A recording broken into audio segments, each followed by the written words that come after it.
Bismillah ve salatu ve selamu ala Resulillah ve ala alihi ve sahbihi ve men vala. İmam Bukhari rahmetullahi aleyhine Sahih Bukhari namlı kitabı dersimizden bugünkü de devamı İmam Bukhari Hazretleri mundaktaydı. 5 vakit namaz, 5 vakit farz namazı kafaret dedi. Bazı bir kısım nuskularda hem de bütün şu hatalıklar kafaret değilgen. Bu namazlarını öz vaktida cemaatde okusa, cemaat bilen yoki cemaatdan boshqa holatlarda, masalan, yolg'iz o'qisimi, masalan, shu xatoliklarga cemaatlar o'qimagan holatda yolg'iz o'qiydigan bir paytlar kelib qoladi, masalan, safar degandek. Shu vaqtida o'qisa, butun xatoliklarga kafarat degan bobni o'tirib qo'yadi. Endi bu yerda 5 vaqt namoz hamma xatolik kafaratmi degan vaqtida bu bobning shaklida shunday mayli cho'ng, mayli kichik, mayli kabir, mayli sag'ir barliq gunohlarga kafaratdek bilindi. Ammo lekin bir qism hadislarningki hukmidan shunday bilindiki, kabir gunohlardan yiroq turgan ahvol aslida deyilgan. Shuningdek min babin avla ko'p sondagi ulamolarning nazarida bu ibadetler çokum sag'ir gunohlarga kafaret bo'ladi. Lekin kabir gunohlarga kafaret bo'lanmaydi. Kabir gunohlarga kafaret bo'lishning sharti tavba nadomat deb qaragan. Endi bu 528 numaralı hadis. Bu hadisda İmam Bukhari Hazretleri İbrahim ibn Hamza bizga hadis so'zlab bergan edi deydi. Bu zot deydi, "Menga İbn Abi Hazim ve Daraverdi degan kishi hadis so'zlab bergan edi" degan. Bu yerda bizning oldimizdan o'tmagan ravi Daraverdi.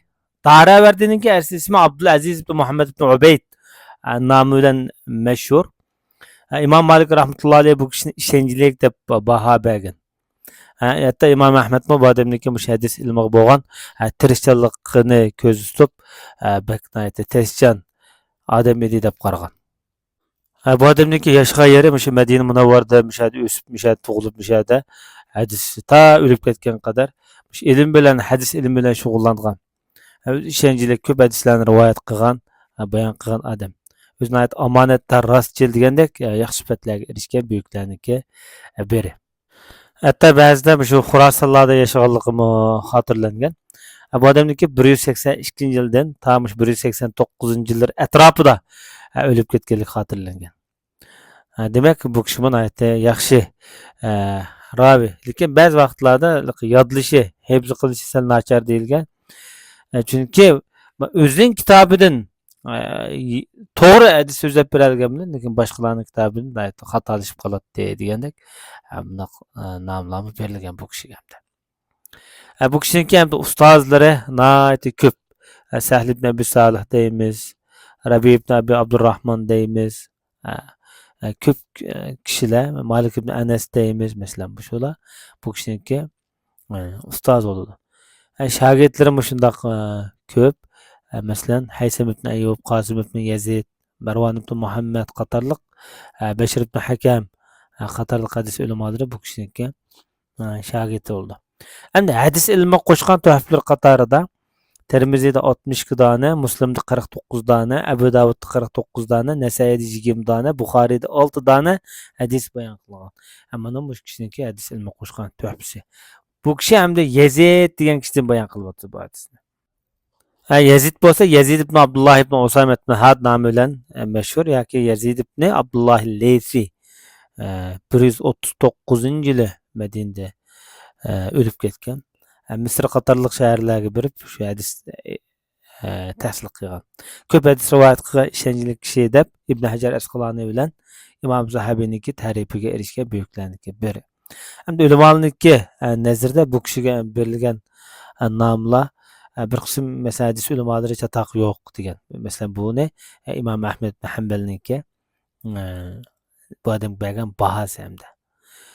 Ibn Hibban qatorliq hadis ulamolari bu kishini Siqat nomli kitoblarida bayon qilgan. Demak, bu kishiga asosan o'sha Madinalik, ishonchli ko'p hadis rivoyat qilgan degandek bundaq bir nomlar bu kishiga ko'p berilgan. Asos ko'p sonli ulamolar ko'p hadis rivoyat qilgan ishonchli odam degan bahoni bergan hamda. Yani bu kişinin ustazları mesela Ebu Bekir Muhammed, Abdullah ibn Dinar, eee, Katarlık büyükler mesela Selmet ibn Dinar deyimiz, Nafi, İmam Nafi. Ama şu da bu kişinin ustaz oldu. Hem şagirdler Leys ibn Sa'd. Leys ibn Sa'd Mısır'daki dağınık muhaddis. Leys ibn Sa'd, Malik ibn Enes mesela. Şu kişiler bu kişinin hem de şagird buldu. Hem de asasen şu meşhur ravilarni mesela ustaz şagirdlerini bayan kılıp öttük ha. Çünkü şu bağlanışı güçlük boğan. Hem de hadis ilmi qo'shgan tuhflar qatorida masalan Nasai'da 35, Sahih Muslim'da 34, Buxariyda 23, Abu Davudda 23, Tirmiziyda 10, Muvatta İmam Malik'te 4 tane hadis bayon qilgan. Bu kishiniki hadis ilmi qo'shgan tuhfasi mushunchalik. Bu zot bu hadisni hamda o'ziniki ustozi Muhammad ibn Ibrohim degan kishidan bayon qilib o'tgan. Muhammad ibn Ibrohim kim degan vaqtda Muhammad ibn Ibrohim ibn Haris al-Qurashi at-Taymi deyiladi. Bu kishi Quraysh qabilasidan Taymi cemaatidan. Taymi cemaat olsa bu Ebu Bekir Sıddık radıyallahu anh'unki cemaati bo'ladi. Ebu Abdullah el-Medeni nomi bilan mashhur. Cho'ng dadasi Haris degan kishi dastlabda Madinaga hijrat qilgan cho'ng sahobalarniki biri. Bu hadis ulamolar bu kishiga masalan Yahya ibn Ma'in, Imom Nasai qatorliqlar ishonchlik degan. Ibn Sa'd rahmatullohi alayhi ko'p hadis rivoyat qilgan ishonchlik odam degan. Hatto Imom Ahmad rahmatullohi alayhi hadisda azroq binasi va azroq munkar hadislarni rivoyat qilib qo'yatdi. Deb bundaqmi baholarni bu kishiga bergan. Ustozlari asosan ko'plari sahobalar. Masalan Abu Said al-Xudri, Sa'd ibn Abi Waqqasni ko'rgan, Anas ibn Malik, Imom Jabir, Oysha onamizdan hadis rivoyat qilgan. Cho'ng tabiinlardan masalan Ato ibn Yasar, Abu Sur ibn Said qatorliqlardan hadis rivoyat qilgan. Ham shogirdlari o'zining o'g'li Musa, Yahya qatorliq Hisham ibn Urva, Imom Avzoiy bular shogirdlar bo'ldi. 120-yillar atrofida o'lib ketgan bu odam.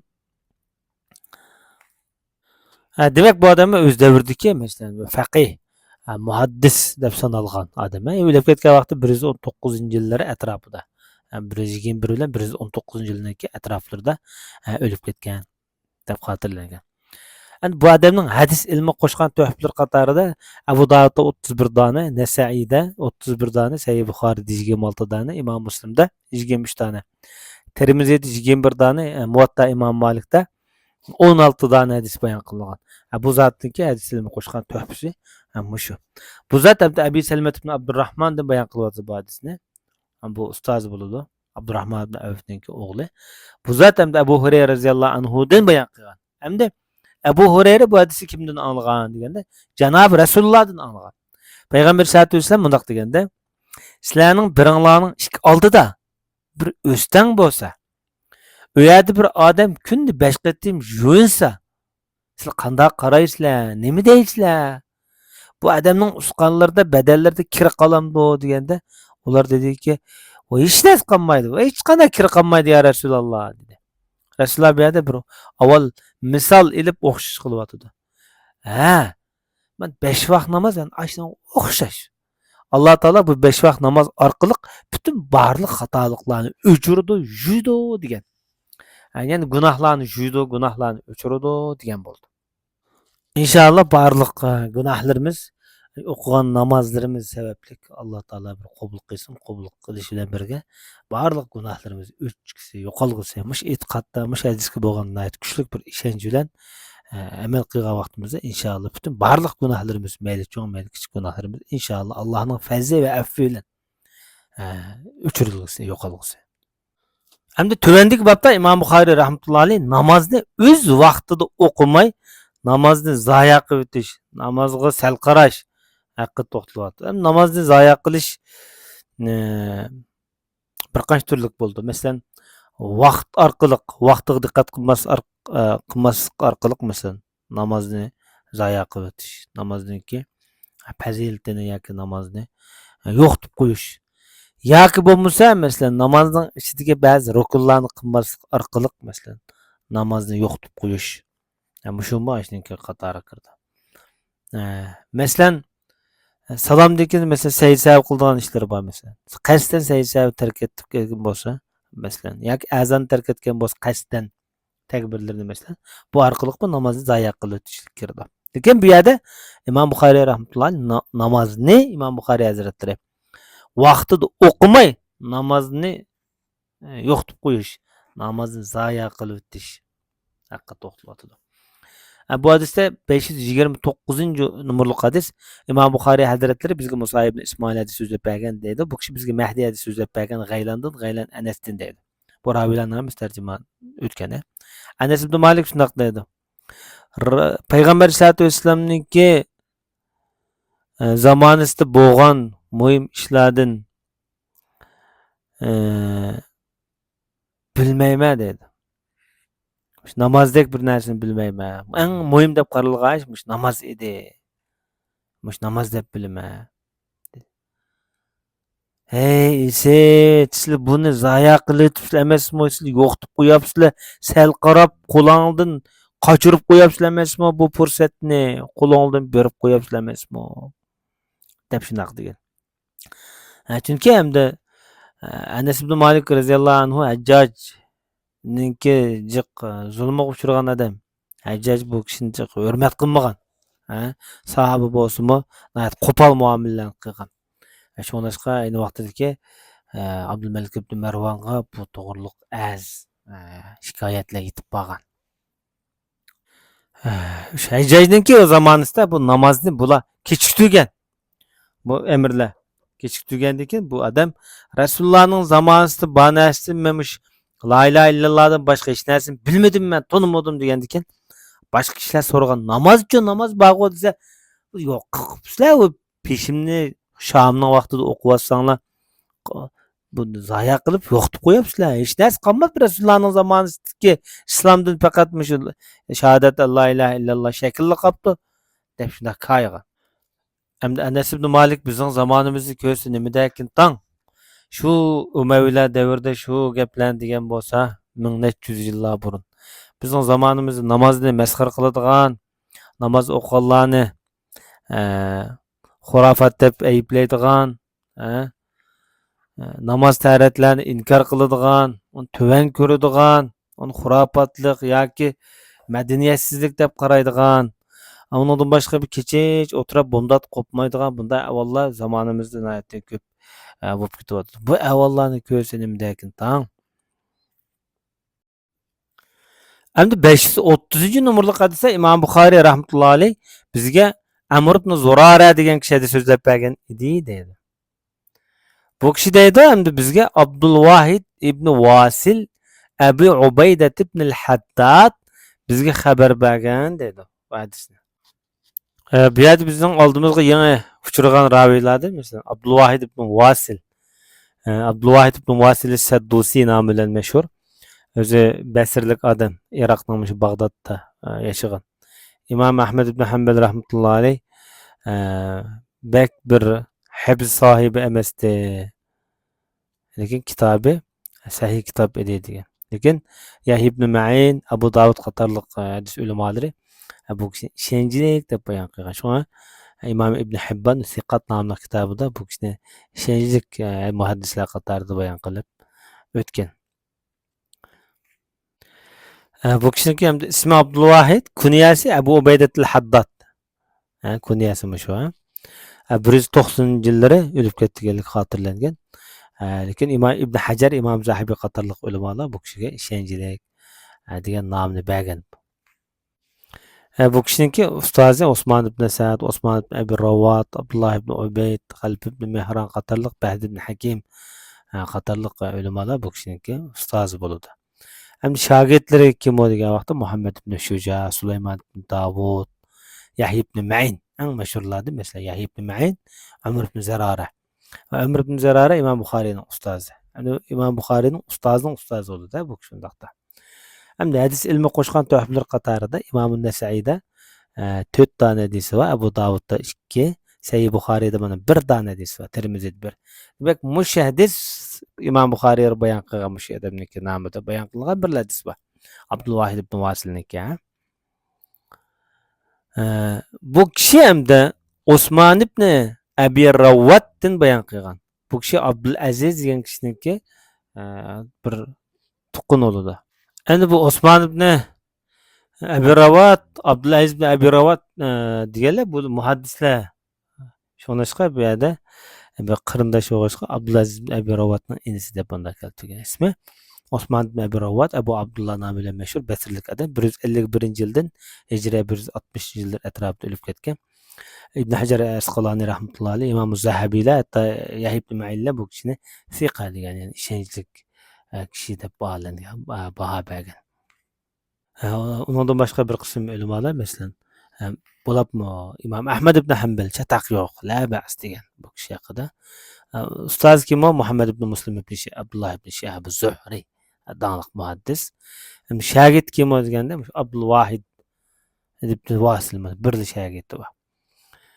Bu kişinin hem de hadis ilmi koşkan töhfler katarıda Sahih Buhari'de bir tane hadisi var. Qaranglar. Ya Allah. Biz nurgun mesela ravilarning tarjimalarını okup çıktık. Ba'zilerinin mesela hali köp hadisler qilib qolgan bo'ladi. Ba'zilerinde shunga o'xshab bir hadis qilib qolgan. Demek aynı vaqtdagi muhaddislar o'zining kuchining yetishicha his qo'shishga, töhf qo'shishga bir ixlos qilgan. Bir Resulullah'ın namıdan bir tal hadis qilib qolsa-mı, bu cho'ng gap. 1400 yillarni nurg'un kishilar o'qib, shunga amal qilib, xotirlab, shunga ajrlar berib turadigan gap. Bu bek katta ish bu. Bir vaqfa bu bunday aytgan vaqtida. Bu odam deydi men İmam Zuhriyning mundaq deganligini angladim. Anas ibn Malikning huzuriga kirdim Damashqda deydi. Damashqda. Damashq hozirgi Suriyaning poytaxti. Anas ibn Malik Hajjaj ibn Yusuf Iroqqa vali vaqtida Hajjajni xalifa Valid ibn Abdulmalikka chaqishtirib kelgan. De. Shuning bilan shu orliqda yig'lab o'tirdi ekan deydi. İmam Zuhri bayon qilyapti. Ko'rganda İmam Zuhrining ustozi bo'ldi. Nim yig'laylar alilari taqsir desam, men shu bilgan narsadan shu namoz sifatim islomniki muhim arkan nuqtalaridan. Bu namozmi endi zoya bo'lib ketibdi. Namozmi endi yo'qolib ketibdi deb nayt bir xil ichidan ichinib yig'layotdi. Bu dinning eng muhim bir ruknisi bu yerda yo'qolib ketibdi deb ichidan bir g'ururi, vijdoni, imoni bu yerda bir yig'lashga bu odamni sebep qo'yapti. Yani Allah'ınki muhim bir mahremlari bu yerda dafsanda qilinibdi deb. Demak bu yig'lashma nima degan vaqtda bu odamning bu yerda bir imonining ixlosiniki naqadar buyukligini bir ichida bir elam bo'layotgan gap bu yerda. Chunki hamda vaqtida shu Umayyalar shahzodalari va Hajjaj qatorliq kishilar namozga vaqtida o'qimiz kerak hamda. Birinchi vaqtlarda o'qimiz kerak. Shunlashqa buning ichingan bu odam. İmam Buxoriy deydi hamda Bekir mundaq dedi. Bu Bekir ibn Xalab al-Basri nomi bilan mashhur. Bu kishida chataq yo'q deb baho berilgan rostil ishonchlik muhaddislarniki biri. Hatto İmam Ahmad rahmatullohi alayhi Abu Davudga shu Bekir ibn Xalabdan hadis yezishni tavsiya qilgan. Tavsiya qilgan. Ammo mush odam shuna deydi hamda. Bizga Muhammad ibn Bekir al-Bursani hadis so'zlab bergan edi deydi. Endi bu kishimi hamda bir ayni vaqtdagi muhaddislarniki biri. Hadislari yaxshi deb boshqa ta'riflangan. Hatto Yahya ibn Ma'in bizga Bursani hadis so'zlab bergan degan Yahya ibn Ma'inniki ustozi bo'ladi bu odam. Ishonchlik degan laqamga erishgan. Hadis muhaddislarniki nomiga erishgan, bahosiga erishgan. Ibn Sa'd masalan ishonchlik deganda masalan bu. İmam Nasiba kuchlik emas yo deyilgan, lekin ko'p sonli ulamolar bu kishini ishonchlik degan hamda. Hamda 203-yillar atrofida bu kishi Basrada o'lib ketganligi xotirlanganda. Bu kishi deydi bizga Osman ibn Abu Ravvat shunga o'xshash bir hadisni bizga mushta so'zlab bergan edi, xabar bergan edi deb yuqorqi hadisni texmi bu yerda kuchlantiryapti hamda. Tövendik babda İmam Buxoriy rahmatullohi alayh namoz o'qiyotgan odam o'ziniki Parvardigori Alloh subhanahu va taolo bilan so'zlashidi, munojat qilishidi degan babni o'tirib qo'ygan. Bu 531 numaralı hadis. Bu hadiste İmam Buxoriy rahmetullahi alayh bizga Muslim ibn İbrahim hadis so'zlab bergan dedi. Bu kishi dedi bizga Hisham Qatade Anas ibn Malikdan hadis bayon qilib bergan bo'lib, bu kishi dedi payg'ambar sollallohu alayhi vasallam mundaq degan edi dedi. Sizlarning beringlar Parvardigori bilan so'zlashidi namoz vaqtida, namoz o'qiyotgan vaqtida. Shunga o'ng tarafiga tukirmisin degan putining, so'l putining ostiga tukirsin degan. Endi Said Qatadedan bayon qilib, oldig'im tukirmisin. Oldiga, udulmuga. Ya oldi tarafga tukirmisin. Lekin so'l tarafiga yoki putining ostiga tukirsin mayli degan. Shu'ba deydi, oldig'imi o'ng tarafiga tukirmisin, so'l tarafiga putining ostiga bo'lsin mayli degan. Endi Humayd Anas ibn Malikdan bayon qilib, payg'ambar sollallohu alayhi vasallam qiblaga tukirmisin, o'ng tarafiga tukirmisin, so'l tarafiga putining ostiga tukirsin mayli deb shundoq degan. Bu hadis Allah subhanahu va taolo bilan inson namoz o'qiyotganda munojat qiladi, paranglashidi, bir yo'shirin, yo'shirin. Shunglashqa hamda buning bir hurmat, ehtirom bo'lish kerak. Chunki hadislarda payg'ambar sollallohu alayhi vasallam banda alhamdulillahi robbil alamin degan vaqtida Alloh taolo bandam menga hamd aytdi deydi degan. Demak, Alloh taolo har bir insonning shu o'qigan shu so'zlari, qoyatlariga qarata Alloh taolo bir o'zining xushalligini ifodalaydigan gap. Ya'ni bir demak, Allohga xitob qilgan, Alloh meni bunda dedi deb o'zini bir so'yinganligini ifodalaganda, demak buning o'zi bir munojat. Endi bu hadisda shu Alloh subhanahu va taolo bilan bo'lgan bir adab axloq, shundaqla masjid bilan bo'lgan adab axloqmi boshqa hadislar orqali ifodalangan. Bu faqat shu dalalarda yoki yolg'iz namoz o'qiyotgan vaqtdagi holatlarga qaratilgan. Hozirgidek masalan jay namozlarda o'qiydigan bunda vaqtlarda bu texmi cheklandi. Vaqtida o'ziniki yoki kiyimiga yoki qo'l yog'liq yoki o'ziniki qog'ozlarga chiroyli aytib buni yanchib silib buni tashlab o'tish kerak hamda. Chunki yana bir hadisda payg'ambar sollallohu alayhi vasallam masjidga tukirishning o'zi bir xatolik. Buni ko'mitishning o'zi bir kafarati degan. Buning qilgan vaqtida masjidning umuman biriga tukirish qat'iy bu cheklandi. Shunlashqa buni ishga hadisini bog'lagan vaqtimizda buni o'ziniki kiyimiga tukirib, kiyimiga aytib deb qaysi bo'lishi uchun kiyimni keyin yuvsa bo'lgan ekan-ku. Endi masjidda tukasi bo'lamdi desa, yo'q, masjidga tukasi bo'lmaydi. Namozlik holat, namozdan sirtida. Bu tukasi qat'iy bo'lmaydi. Bu masjidga bo'lgan bir ehtirom, bir hurmat bu. Allohning uyini cho'qim bu yerda hurmat qilish kerak. Endi yana birisi yuqori ovozda xat qiladigan bir avvallar bor. Masalan, buni tortilgan, tukurdigan kishilar bor. Ya namoz o'qiyotgan paytlarda. Bumi boshqalarning diqqatini buzadigan avvallar bumi toza to'g'ri tursin, toza yaxshi bo'lmaydi. Endi 532 numaralı hadisda İmam Buxoriy rahmetullahi alayh bizga Hafs ibn Umar hadis bayon qilib bergan edi deydi. Bu kishi bizga Yazid ibn İbrahim hadis so'zlab bergan edi deydi. Bu zot deydi bizga Qatoda Anasdan, Anas janob Rasulullohdan bayon qilib bergan bo'lib, shu kishi payg'ambar sollallohu alayhi vasallam shunday degan: "I'tadilu fis sujud." Sajdani mo'tadil qilinglar. Bunda degani qo'lingni bekmi egiz ko'tarib olmay, bekmi past tashlab etmay, ikki tarafdan shu bilakning ostidan sal ochiq qo'yinglar demoqchi. Mana bu mu'tadil, normal o'tir hol. Ya'ni bilakni pastga ya chaplab olmaymiz, ya uni bek ko'tarib olmaymiz. Normal holatda sajda qilinglar. Ya'ni bilaklarni itdek yoki yeyib olmanglar. Tukagan vaqtida oldiga tukamanglar, oldiga tukirmisin, ya o'ng tarafiga tukammisin. Chunki bu banda namoz o'qiyotgan odam Alloh bilan so'zlashidi, munojat qilishidi degan. Chunki masalan o'tdag'anda yotgan vaqtida masalan ikki o'ziniki qo'lini yerga zaminga chaplab yotadi emasmi? Yani sajda qilgan vaqtida masalan ishga o'xshash bunda bilaklarini chaplab sajda qilmasin deb payg'ambar sollallohu alayhi vasallam bu qilmishni ishning bu qilmishini o'qitish orqali bunda bir xil yerginishlik avolni yoki bunda qilmaslikni ta'riflagan janob Rasululloh. Bugungi darsimiz mushagish bo'lgan. Sallallohu alayhi va sallam Muhammad va ala alihi va sahbihi ajma'in.